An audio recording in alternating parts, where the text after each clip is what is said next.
आज क्या कार्यक्रम था? आज हमारे माननीय भारतीय जनता पार्टी के माननीय राष्ट्रीय अध्यक्ष पंडित जेपी नड्डा का आगमन हुआ, जिन्होंने यहाँ आकर के मझुआ विधानसभा में मझुआ की जनता के लिए बहुत अच्छी चीज़ों को बताया कि एक तरफ आतंकवाद, एक तरफ तमंचावाद, एक तरफ गुंडाराज को लेकर के समाजवादी पार्टी परिवारवाद की परिभाषा लेकर के घूम रही है। समाजवादी पार्टी के राज्य में केवल मस्जिदों का विकास होता था, केवल मस्जिद की बाउंड्री बनती थी, केवल मस्जिद की चार दीवारी बनती थी। मित्रों, आज भारतीय जनता पार्टी के राज्य में सबका साथ, सबका विश्वास और सबका विकास लेकर के भारतीय जनता पार्टी स्वच्छ प्रशासन को लेकर के चल रही। मित्रों, अभी प्रचार प्रसार में कुछ अभी निषाद पार्टी कार्यकर्ता जो मिले वहाँ आगे, वो बता रहे थे कि वो जो उनका सिंबल है, सिंबल की समस्या आ रही है कि कोऑर्डिनेशन नहीं बन पा रहा है भाजपा कार्यकर्ताओं से, क्या ऐसा है क्या? नहीं, सिंबल में हमारे भारतीय जनता पार्टी के कार्यकर्ता हर मतदाता के घर जा करके यह कर रहे हैं कि कमल को तिल में रख करके भोजन भरी थाली को देखते हुए भोजन भरी थाली के सामने बटन दबाना है। मित्रों, यह हम लोगों का स्पष्ट कमल संदेश है। हम लोग जाकर संदेश दे रहे हैं कि भोजन भरी थाली के मझुआ में आपको लगता है कौन किस पार्टी से आपकी लड़ाई है? हमारी मझुआ में किसी पार्टी से लड़ाई ही नहीं है। हम तो सर्वे सर्वा हम 60,000 70,000 वोटों से चुनाव जीतने जा रहा हूँ। मित्रों, हमारी अगले बार से भी 10,000 वोट से उसमें ज्यादा जीतने जा रहा हूँ। ठीक है, धन्यवाद। आज की इस जनसभा में मेरे साथ उपस्थित मंच पर हमारे संवेदनशील और जुझारू अध्यक्ष सम्मानीय बृजभूषण सिंह जी, हमारे यहाँ के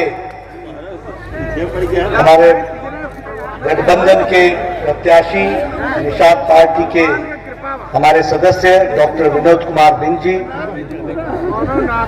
उत्तर प्रदेश सरकार में मंत्री और मेरे साथ राज्यसभा में साथी रहे ऐसे श्री ब्रजेश पाठक जी, उत्तर प्रदेश सरकार में बहुत ही संवेदनशील और मेहनती मंत्री श्री भूपेंद्र चौधरी जी, राज्यसभा में मेरे साथी वरिष्ठ साथी श्री राम सकल जी, श्रीमती अनामिका चौधरी जी जो जिला की प्रभारी हैं, सोहन श्रीमाली जी पूर्व प्रांत कार्यवाह, गंगा सागर दुबे जी पूर्व जिला के अध्यक्ष भारतीय जनता पार्टी, प्रेम सिंह गर्ग जी पूर्व जिला के अध्यक्ष, मनोज जायसवाल जी, उत्तर कुमार मौर्य जी, अनिल सिंह जी पूर्व जिला अध्यक्ष भारतीय जनता पार्टी और रामलोचन बिंद जी हमारे जिला के अध्यक्ष अपना दल के, संतोष केवट जी जिला अध्यक्ष निषाद पार्टी, श्रीमती सुचिस्मिता मौर्य जी जो विधायक रहे हैं यहाँ से, श्री विनोद सिंह जी हमारे सम्मानित मंच, और इस गर्मी में इस धूप में इतनी बड़ी संख्या में आए हुए सभी सज्जन वृंद, देवी और सज्जनों, माताएं, बहनें, बुजुर्ग, मेरे प्यारे नौजवान साथियों और मीडिया के साथी, प्रिंट मीडिया और इलेक्ट्रॉनिक मीडिया के साथी, आज मुझे मझुआ में आने का सौभाग्य प्राप्त हुआ है और यह धरती माता विंध्यवासिनी जी की धरती है और माता अष्टभुजा की भी यह पावन धरती है। ऐसी धरती को मैं नमन करता हूं और आप सबसे प्रेरणा लेकर के अपनी बात को प्रारंभ करता हूं। मित्रों, चुनाव का समय है, आप सब लोग काफी लंबे समय से यहाँ पर इंतजार कर रहे हैं। इतनी धूप में आप सब लोग इतने जोश और खरोश के साथ आप आए हैं, यह इस बात का सूचक है कि आपने डॉक्टर विनोद बिंद जी को अपना आशीर्वाद देने का मन बना लिया है, यह स्पष्ट दिखता है। और राजनीतिक दृष्टि से देखा जाए तो तालियों की गणना विनोद जी को विधानसभा में भेजने का मन ठान लिया है, यह स्पष्ट दिखता है। लेकिन मित्रों, ये सिर्फ इनको विधायक बनाने का नहीं है, ये सिर्फ एक विधानसभा में भेजने का ही मकसद नहीं है। यह मकसद इससे बड़ा है और विनोद कुमार जी माध्यम है। विनोद कुमार जी हमारे मकसद के रास्ता है, मार्ग है। और हमारा लक्ष्य क्या है? हमारा लक्ष्य है कि इस विधानसभा के चुनाव के माध्यम से देश को संदेश दे कि मोदी जी के काम को हम मुहर लगाते हैं, योगी जी को मजबूती प्रदान करते हैं और उत्तर प्रदेश को हम एक नए रास्ते के साथ आगे बढ़ाने का काम है। ये हमारा उद्देश्य है। और इसलिए आपने देखा होगा, यहां तो विनोद जी ने मेरे सामने मेरा स्वागत किया, अभिनंदन किया, लेकिन जितने भी पूर्व वक्ता बोल रहे थे सब इस बात को कह रहे थे कि भारतीय जनता पार्टी ने ये किया, ये किया, ये किया, यानी अपना रिपोर्ट कार्ड रख रहे थे, पार्टी का भी और व्यक्तिगत भी।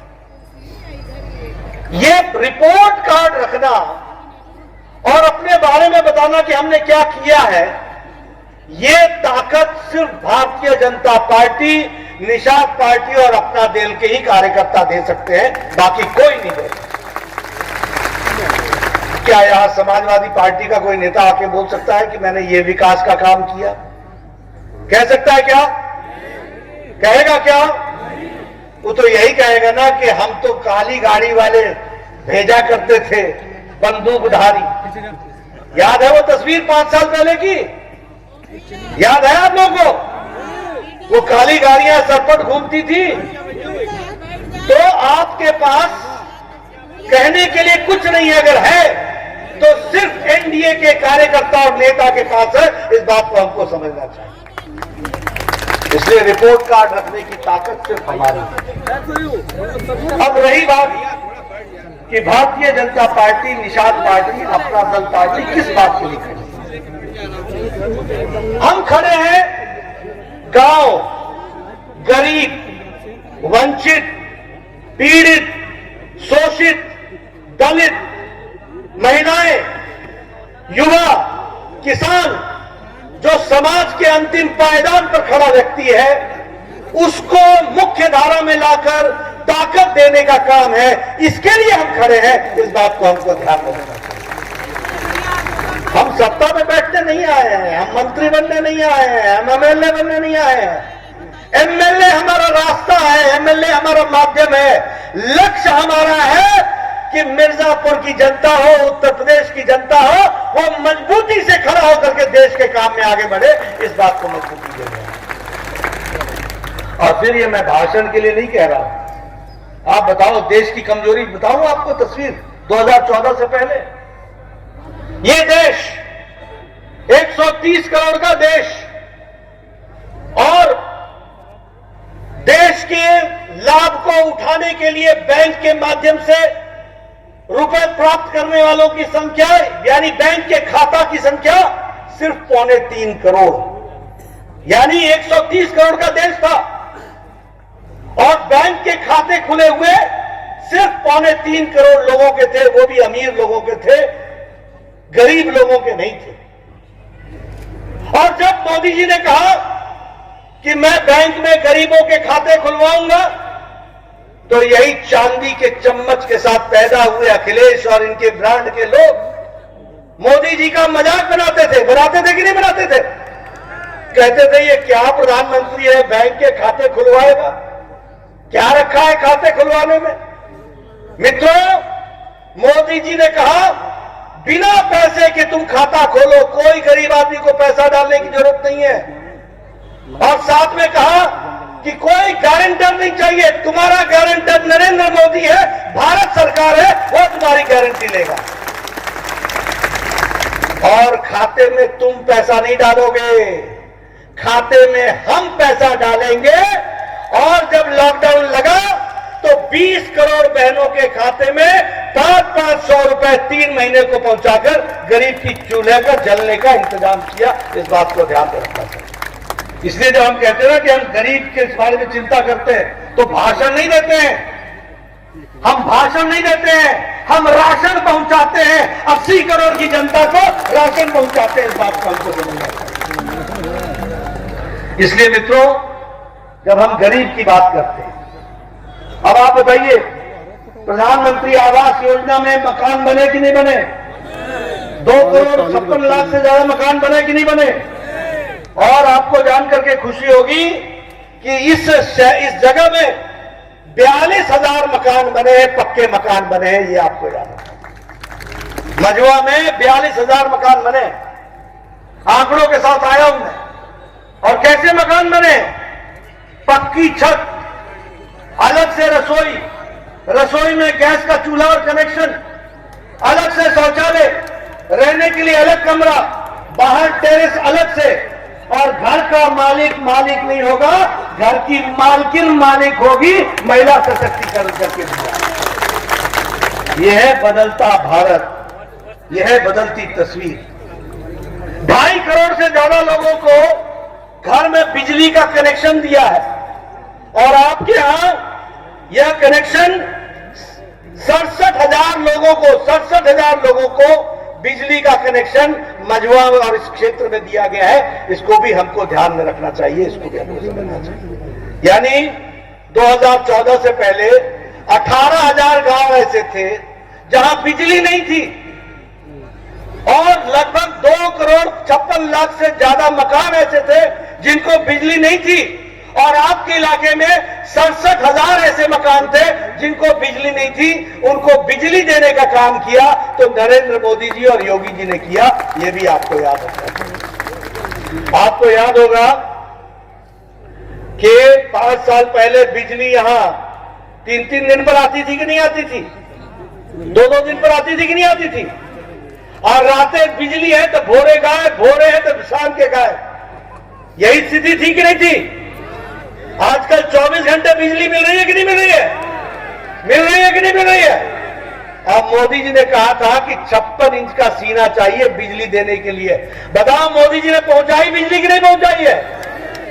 ये हमको याद रखना चाहिए कि परिवर्तन कैसे होगा। आप बताइए, किसानों की बात करते हैं, और हमारे पूर्व वक्ताओं ने भी सारी बात की होगी, और मैं भी अपना रिपोर्ट कार्ड रख रहा हूं। कभी किसान ने सोचा था कि उसको पेंशन लगेगी? कभी किसान को पेंशन लगी थी? आज लाखों लोग किसान पेंशन के नाम पर पेंशन ले रहे हैं, और 2.25 लाख करोड़ रुपए खर्च करके मोदी जी ने हर तीसरे महीने 11 करोड़ किसान, यानी 10 करोड़ 50 लाख किसान के खाते में 2-2 हजार रुपए हर तीसरे महीने पहुंचाया कि नहीं पहुंचाया है? पहुंचाया कि नहीं पहुंचाया है? और कितना पहुंचाया है? 2.25 लाख करोड़ रुपए 10 किश्तों में पहुंचाया है। ये 11वीं किश्त आने वाली है। आपने 7 तारीख को मोहर लगानी है, भरी थाली में आपने मोहर लगानी है, और 11वीं किश्त आपको आनी है। इसको भी आपको याद रखना होगा, इसको भी आपको। ये अंतर है, ये है गरीब की चिंता। और यहां की अगर मैं बात करूं तो आपके यहां 537 करोड़ रुपए खर्च हुए हैं, और 3,46,000 किसानों के खाते में 2-2 हजार रुपए के हिसाब से 10 किश्तों में आपके यहां पैसा पहुंचा है। इस जगह पर यह मैं आपको बताना चाहता हूं, आंकड़ों के साथ बता रहा हूं। मैं आयुष्मान भारत की बात करना चाहूंगा। पाठक जी हमारे साथ सांसद थे, भूपेंद्र जी लंबे समय से मंत्री रहे हैं, हमारे अग्रवाल जी बैठे हैं, मंत्री रहे हैं। ये सब लोग चिट्ठी लिखा करते थे मुख्यमंत्री, चिट्ठी लिखते थे प्रधानमंत्री को। क्या लिखते थे? मेरे गांव में एक गरीब आदमी है, उसके किडनी का ऑपरेशन होना है, उसकी पैसे की व्यवस्था नहीं है, 1 लाख रुपए, 2 लाख रुपए, 3 लाख रुपए, 5 लाख रुपए, कृपया मुख्यमंत्री राहत कोष से, प्रधानमंत्री राहत कोष से आप देने का इंतजाम कीजिए। मेरे इलाके में एक आदमी है, दिल का दौरा पड़ गया है और उसकी दिल का ऑपरेशन होना है, 1 लाख रुपए, 1.25 लाख रुपए देने की कृपा कीजिए। 15 चिट्ठियां लिखते थे, 5 पर होती थी, सबको बांटना होता था, बड़ा मुश्किल होता था। और गरीब आदमी का गंभीर बीमारी के कारण या तो खेत बिक जाता था या मकान बिक जाता था। यह 5 साल पहले की तस्वीर थी। मैं ठीक बोल रहा हूं कि गलत बोल रहा हूं? मैं सही बोल रहा हूं या गलत बोल रहा हूं? आपको जानकर खुशी होगी, मोदी जी प्रधानमंत्री बने और मैं अपना सौभाग्य मानता हूं कि मुझे स्वास्थ्य मंत्री बनने का मौका मिला। दुनिया की सबसे बड़ी हेल्थ कवरेज 50 करोड़ लोगों को, देश की 40% की आबादी को 5 लाख रुपए हर साल गंभीर बीमारी के इलाज के लिए देने का मौका मिला, तो आयुष्मान भारत के माध्यम से मौका मिला। ये छोटी घटना नहीं है मित्रों। 2.5 करोड़ लोगों को आयुष्मान भारत से पैसा मिला है और उनकी गंभीर बीमारियों का इलाज हुआ है। आज 50 करोड़ लोग मोदी जी का गोल्डन कार्ड पॉकेट में लेकर फिरते हैं। अगर इस साल 2 लाख रुपए का इलाज करा लिया तो अगले साल फिर से किस्त बढ़ करके फिर से 5 लाख रुपए मोदी जी का तैयार रहता है, ताकि उसका इलाज फिर से कोई करना हो तो किया जा सके। इसको समझना चाहिए। और कौन लोग हैं मित्रों?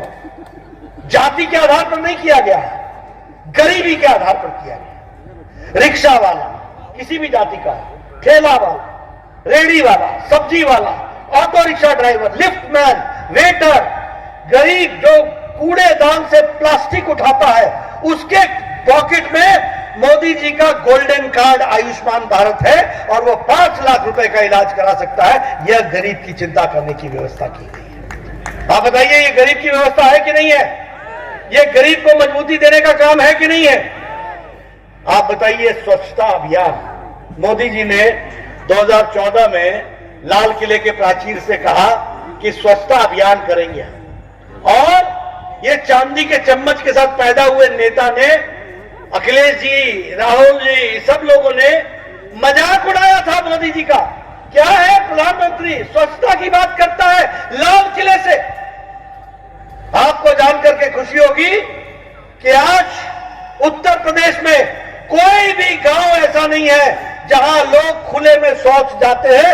11 करोड़ इज्जत घर बना करके 11 करोड़ महिलाओं को इज्जत देने का काम किया है, तो नरेंद्र मोदी जी की सरकार और योगी जी की सरकार ने किया है। और बताइए, प्रधानमंत्री गरीब कल्याण अन्न योजना, राशन मिला था कि ना? मिला था कि ना? 5 किलो गेहूं, 5 किलो चावल, और योगी जी का नमक और चना मिलता है कि नहीं मिलता है? और साथ में तेल मिलता है कि नहीं मिलता है? और मोदी जी का उज्ज्वला का चूल्हा, गैस का चूल्हा मिलता है कि नहीं मिलता है?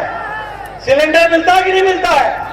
और अभी आप फिर से विनोद जी को चुनाव जिता के भेजेंगे। 7 तारीख को होली और दिवाली में बहनों को 2 सिलेंडर और मुफ्त का मिलेगा। इसको भी हमको याद रखना चाहिए। 2 सिलेंडर होली और दिवाली में।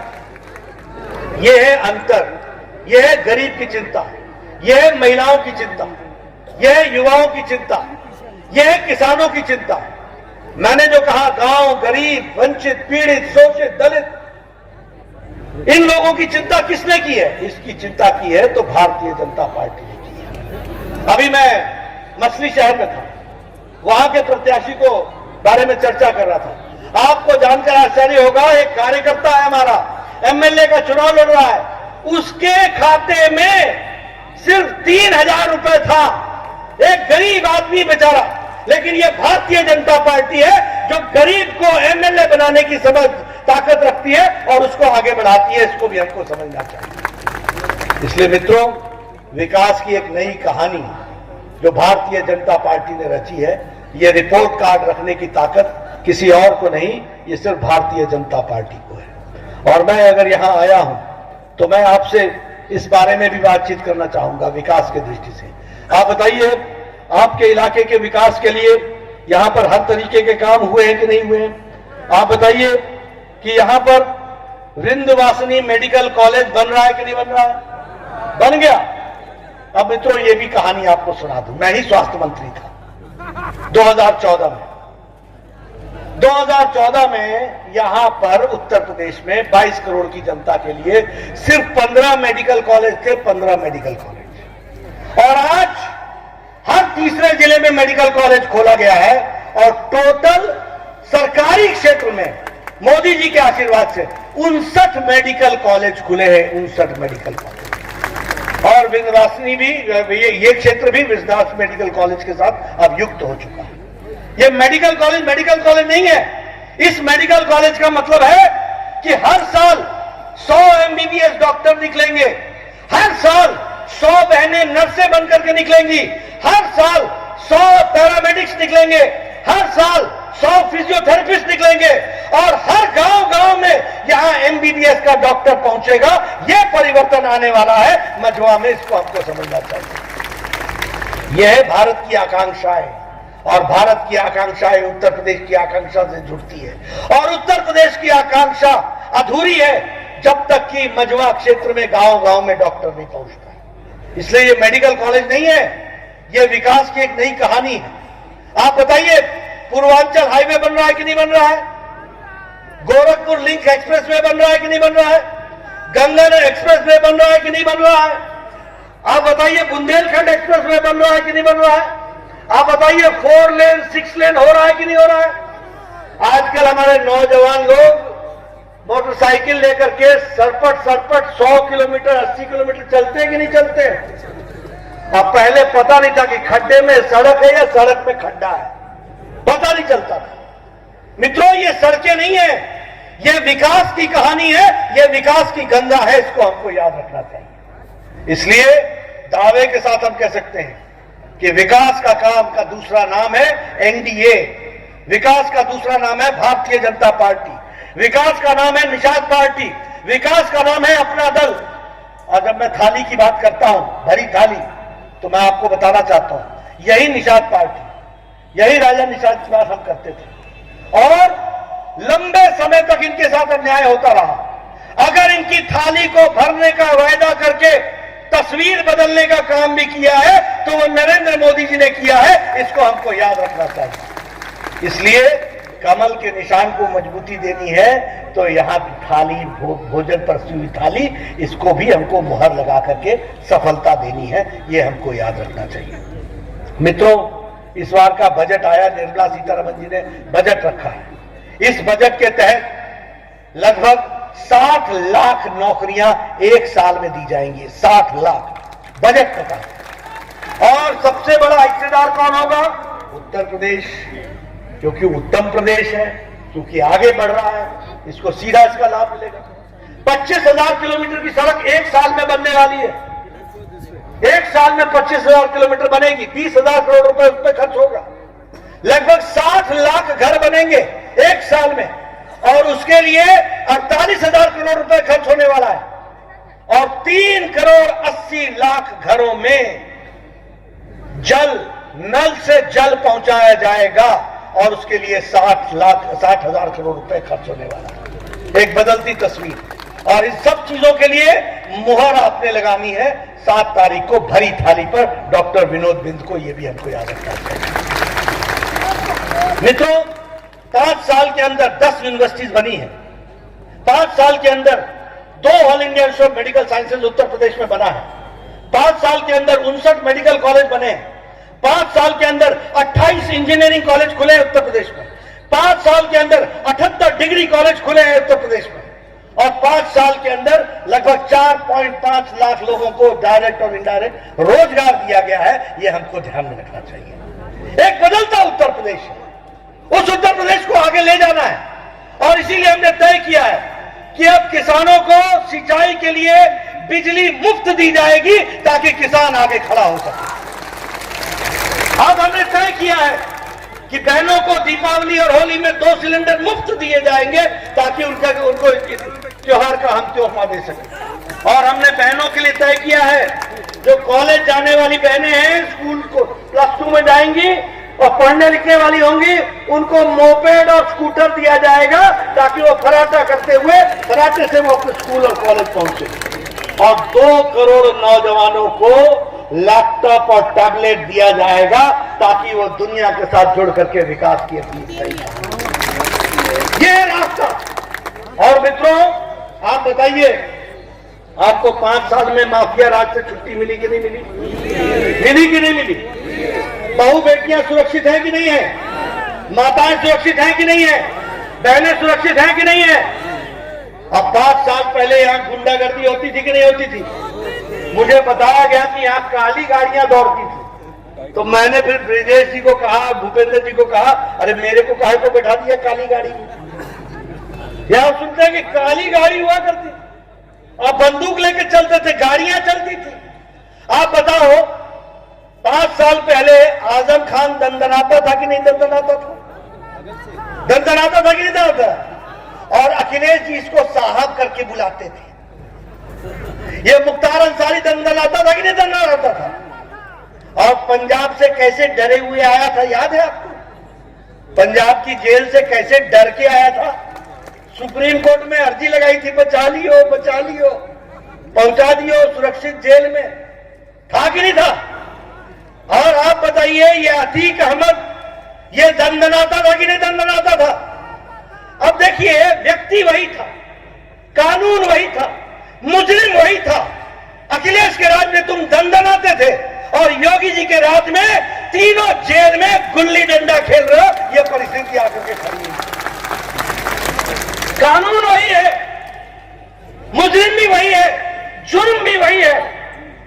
तुम दंदनाते थे जब राजा के आंख में पट्टी बंधी थी और तुम अब जेल के अंदर हो क्योंकि योगी जी ने तय किया है कि तुम लोगों को नस्तनाबूद करेंगे, कानून का राज चलेगा। इस बात को हमको ध्यान में रखना चाहिए। आज मुख्तार अंसारी की 838 करोड़ रुपए की प्रॉपर्टी जब्त हो जाए और चूना बोले मुफ्त का माल थे, मस्ती मार रहे थे। आज अतीक अहमद की 750 की प्रॉपर्टी जब्त हो जाए, 750 करोड़ की प्रॉपर्टी।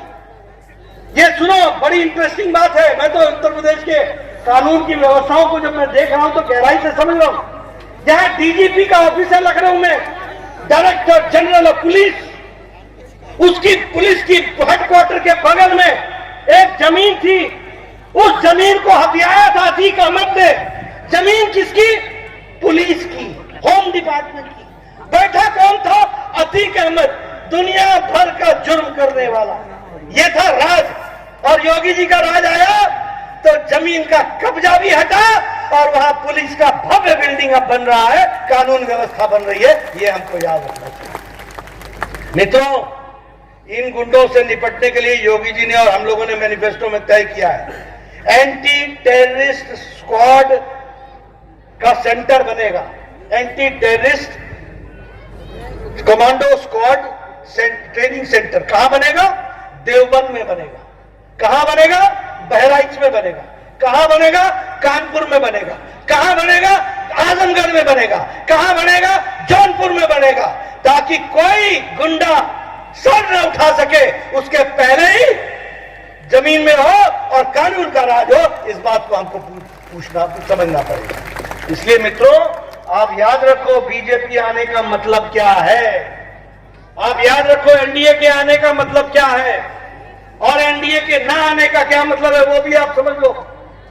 मैं आपके सामने कुछ मुद्दे रखना चाहूंगा और आपको मैं बताना चाहूंगा तारीख के साथ।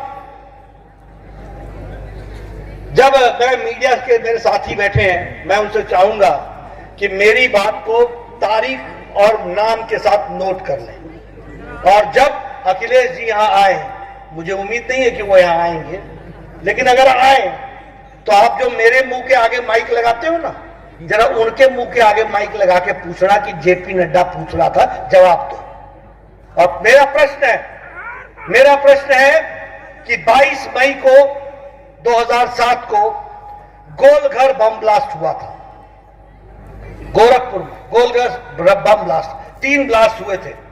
एक बलदेव प्लाजा में हुआ था, एक गणेश चौराहा में हुआ था और एक जलकल बिल्डिंग में हुआ था। 3 बम ब्लास्ट। इस बम ब्लास्ट में हरकत उल जिहाद उल इस्लामी ये संगठन और इंडियन मुजाहिद का हाकिम तारिक और साथ में खालिद मुजाहिद 2 आतंकवादी पकड़े गए थे। मेरी बात को नोट कर लेना। 22 मई 2007 गोलघर गोरखपुर बमकांड, 3 बमकांड, 15 लोग मारे गए, 50 लोग घायल हुए। उसमें पकड़ा गया हाकिम तारिक कासमी जो आजमगढ़ का रहने वाला था और खालिद मुजाहिद जो जौनपुर का रहने वाला था। जब इनको पकड़ा गया तो पता चला कि यही मुजरिमों ने मुंबई का लोकल ट्रेन का बम ब्लास्ट भी इन्होंने किया था। इन्हीं मुजरिमों ने, इन्हीं दोनों ने संकट मोचन में भी वाराणसी में बम ब्लास्ट किया था। इन्हीं मुजरिमों ने दशाश्वमेध घाट पर वाराणसी बम ब्लास्ट किया था। इन्हीं दोनों ने श्रमजीवी ट्रेन में भी बम ब्लास्ट किया था। इन्हीं दोनों ने दिल्ली में सरोजनी नगर और गोविंदपुरी और पहाड़गंज में बम ब्लास्ट किया था। कुल मिलाकर के इनके द्वारा जो बम ब्लास्ट हुआ था उसमें 500 लोग मारे गए थे और 2000 लोग घायल हुए थे। अब इसके बाद जो और गहरी चिंता है वो चिंता ये है कि बतौर मुख्यमंत्री 26 अप्रैल 2012, नोट कर ले मेरे पत्रकार भाई, 26 अप्रैल 2012 को अखिलेश जी ने एक सरकारी ऑर्डर से इन दोनों के खिलाफ 15 मुकदमे वापस लिए, 15 मुकदमे वापस लिए। और उसमें ये सारे बम कांड है, जितने मैंने गिनाए, ये जितने बम ब्लास्ट मैंने गिनाए, इन सब के मुकदमे उसमें शामिल हैं। और इलाहाबाद हाईकोर्ट ने कहा कि ये मुकदमे वापस नहीं हो सकते। अखिलेश जी, आप मुख्यमंत्री के रूप में आतंकवादी के केस वापस नहीं ले सकते हो। भारत के कानून के तहत ये केस चलेगा। और गोरखपुर की कोर्ट ने, स्पेशल कोर्ट ने 4 जिंदगियों तक आजीवन कारावास की सजा सुनाई थी। ये हमको याद रखना चाहिए। अब मैं आपसे पूछना चाहता हूं कि क्या आप ऐसे मुख्यमंत्रियों को उत्तर प्रदेश की राजनीति में आगे लाओगे? क्या ऐसे लोगों को लाओगे? क्या आप उनके हाथों में सुरक्षित हो? क्या जो आतंकवादियों का केस वापस ले? अब एक और घटना सुन लीजिए और पत्रकार मित्रों से कहूंगा जरा नोट कर लो। तारीख है 31 दिसंबर और 1 जनवरी 2008 और 7, 31 दिसंबर की रात और 1 जनवरी की सुबह, रात को 2 बजे रामपुर के सीआरपीएफ के कैंप पर, रामपुर आपका उत्तर प्रदेश का रामपुर, सीआरपीएफ के कैंप पर AK-56 से आतंकवादियों का हमला होता है। 7 जवान मारे जाते हैं, 7 माताओं की कोख सूनी होती है, 7 बहनें विधवा हो जाती हैं, 7 परिवार के बच्चे अनाथ हो जाते हैं। यूपी की एसटीएफ, स्पेशल टास्क फोर्स और देश की एनआईए एक व्यक्ति को नेपाल और भारत के बॉर्डर पर पकड़ती है जिसका नाम है शहाबुद्दीन। यह शहाबुद्दीन बिहार का रहने वाला है। जब इससे इंटरोगेशन होता है तो पता चलता है कि यह इंडियन मुजाहिदीन का कमांडर इन चीफ है। उसके खिलाफ मुकदमा लगता है और 26 अप्रैल 2012 को बतौर मुख्यमंत्री अखिलेश जी एक ऑफिस का ऑर्डर निकालते हैं, जिस ऑर्डर में लिखते हैं कि उत्तर प्रदेश के सामाजिक सौहार्द के लिए मैं ये केस शहाबुद्दीन का वापस लेता हूं। आप बताइए, ये रक्षक है कि भक्षक है? ये रक्षा कर रहा है या भक्षण कर रहा है? उत्तर प्रदेश का मुख्यमंत्री शपथ लेता है, ये बैठे हैं मंत्री लोग, ये सब शपथ लेते हैं। मैं ईश्वर की शपथ लेता हूं कि मैं संविधान की रक्षा करूंगा, मैं संविधान को अक्षुण्ण रखूंगा। अखिलेश जी क्या शपथ लेंगे? अखिलेश जी शपथ कभी भी, वैसे तो बारी आएगी नहीं, आपने देनी नहीं, लेकिन इन्होंने शपथ क्या ली थी? इन्होंने शपथ ली थी कि मैं ईश्वर की शपथ लेता हूं कि मैं आतंकवादियों की रक्षा करूंगा, उनके जीवन को अक्षुण्ण रखूंगा, उनकी हिफाजत करूंगा, उनको बिरयानी खिलाऊंगा, उनकी सेवा करूंगा, उनको साथ रखूंगा। ये शपथ ली थी अखिलेश जी। मैं गलत बोल रहा हूं क्या? देखिए, गलत नहीं बोल रहा हूं, आपको फिर बता देता हूं। मुजफ्फरनगर का मुख्य उपायुक्त यहां बैठे हैं, हमारे भूपेंद्र जी, पूछिएगा, बैठे हैं अग्रवाल जी। मुजफ्फरनगर का मुख्य उपायुक्त, उसको अखिलेश जी ने बतौर मुख्यमंत्री अपने स्टेट के प्लेन पर बैठा करके लखनऊ के मुख्यमंत्री निवास में बुला करके बिरयानी खिलाई थी कि नहीं खिलाई थी? अखिलेश जी से पूछना और जवाब मांगना मेरे तरफ से। अरे जब रक्षक भक्षक बन जाए, और आप तो जानते हैं किसान हैं आप लोग, चावल के एक दाने से तो चावल की किस्म पता लगा लेते हैं। तो राजनेता की एक राजनीतिक हरकत से उसकी नीयत नहीं पहचानते क्या कि उसकी क्या नीयत है? उसकी नीयत है आपका वोट लेना, छलावा करना और उनकी सेवा करना, उनको बिरयानी खिलाना और आपको मुसीबत में डालना। बहु बेटियों, आप बताइए, आजकल समाजवादी पार्टी के लोग अभी से बोलते हैं कि नहीं 10 तारीख आने दो, 10 तारीख आने दो। मतलब रस्सी जल गई, बल नहीं गया। ये 7 तारीख को बल उतार दियो, डॉक्टर विनोद जी को मोहर लगा करके भेज देना, बल भी उतर जाए। मित्रों, मैं अपने लिए वोट मांगने नहीं आया हूं, मैं पार्टी की बात नहीं करने आया हूं, मैं उत्तर प्रदेश की जनता की सुरक्षा की बात कर रहा हूं। आप बताइए, अभी 1 हफ्ता पहले अहमदाबाद बम ब्लास्ट का डिसीजन आया कि नहीं आया? अहमदाबाद बम ब्लास्ट में देश में पहली बार 38 लोगों को सजाए मौत हुई है। 38 लोगों को, 38। और उसमें एक आजम खान है, आजम खान का रहने वाला है, जिसका नाम है मोहम्मद सैफ, और उसके पिता का नाम है सदाब अहमद मिस्टर। ये सदाब अहमद मिस्टर अखिलेश जी के साथ गले मिलते हुए फोटो खिंचा रहे हैं। वाह रे वाह, आतंकवादी। मतलब आपको दोस्त भी मिलता है तो आतंकवादी मिलता है। आजम खान को बोलते हैं ये साहब। ऐसे लोगों को आगे बढ़ाना है क्या? और मित्रों, मीडिया वालों, मैं चाहूंगा कि अखिलेश जी से मेरा प्रश्न जरूर पूछना, माइक लगाना मुंह के आगे और बोलना जेपी नड्डा ने पूछा है, तारीख के साथ पूछा है, मैंने तथ्यों के साथ पूछा है। मैं आरोप लगाने नहीं आता, मैं भाषण देने नहीं आता, मैं दूध का दूध पानी का पानी करने के लिए आता हूं। और इसलिए आपसे मैं मांगना चाहता हूं, विनोद जी को जिताइए। ये विनोद जी का जीतना नहीं होगा, ये उत्तर प्रदेश का जीतना होगा। ये विनोद जी का जीतना नहीं होगा, ये उत्तर प्रदेश की जनता की सुरक्षा पर मुहर होगी। ये उत्तर प्रदेश की जनता के साथ साथ देश में अपना योगदान आगे बढ़ाने की जनता होगी। अब मैं यहां देख रहा हूं, आप लोग बैठे हुए हैं और बड़े बिना मास्क लगाए बैठे हैं और सट के बैठे हैं। ये संभव कैसे हुआ भैया? ये मोदी जी ने लगाया टीका, और डबल टीका, डबल इंजन का डबल टीका। 169 करोड़ टीका लग चुका है। और आज मैं योगी जी से सुबह पूछ रहा था, 29 करोड़ टीका लग चुका है उत्तर प्रदेश में। पहला डोज पूरा हो गया। तो मित्रों, याद रखो। और आप बताइए, अखिलेश ने कहा था कि नहीं कहा था कि ये टीका मत लगाना? कहा था कि नहीं कहा था? और कहा था कि नहीं कहा था इसका ट्रायल नहीं हुआ है, टीका मत लगाना, ये मोदी टीका है, ये बीजेपी का टीका है। मैं आजकल पूछता हूं, कैसा लगा मोदी टीका? कैसा लगा? मित्रों, उन्होंने देखिए खुद टीका लगवा दिया और उत्तर प्रदेश की जनता को गुमराह किया कि नहीं किया? गुमराह किया कि नहीं किया? धोखा दिया कि नहीं दिया? ऐसे लोगों को 7 तारीख को जवाब देना है। गैर जिम्मेदाराना व्यवहार करने वालों को जवाब देना है। जो लोग राजनीति में कुर्सी के चलते आतंकवादियों से समझौता करते हैं, इनको जवाब देना है। जो लोग विकास के नाम पर अपनी जेबें भरते हैं, अपने परिवार की जेबें भरते हैं, उनको छुट्टी करनी है। और जो लोग डॉक्टर विनोद की तरह दिन रात मेहनत करके आपकी तस्वीर और तकदीर बदले, इसके लिए काम करते हैं, इनको आशीर्वाद देने की जरूरत है। और इसीलिए मैं आपसे फिर से पुनः निवेदन करने आया हूं।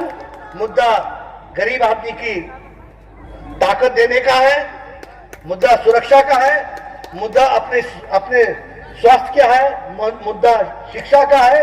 और इन सारे मुद्दों पर आपका आशीर्वाद 7 तारीख को भरी थाली में, भरे हाथों से आपने पूरा समर्थन देना है और विजय हासिल करानी है।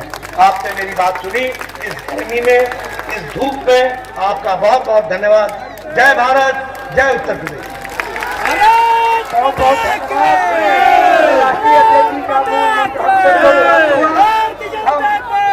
पार्टी के संतोष केवट जी से चाहेंगे कि वो 2 मिनट में कृतज्ञता और आभार व्यक्त करें। जिलाध्यक्ष निषाद पार्टी।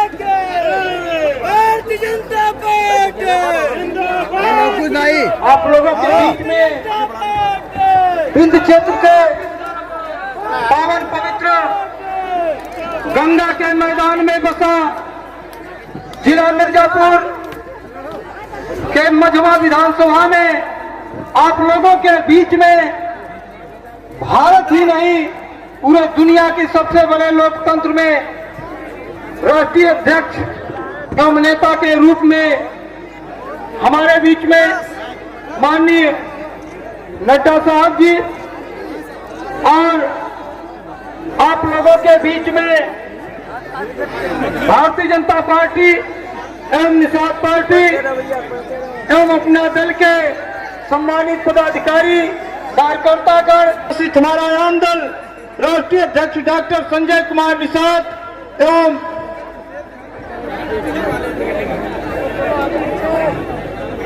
आप लोगों के बीच में महागठबंधन के प्रत्याशी डॉक्टर विनोद कुमार बिंद, भोजन भरी थाली आप लोगों का चुनाव चिन्ह 7 तारीख को आप लोग उसका बटन दबा करके भारी मतों से विजयी बनाए और सभी जनता जनार्दन से कोट कोट नमन अभिनंदन बंदन और आभार व्यक्त करता हूं।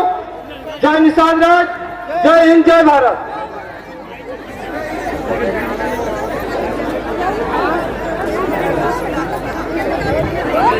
सब जनता निकल गया, सब गाड़ी में बैठा था, निकला था।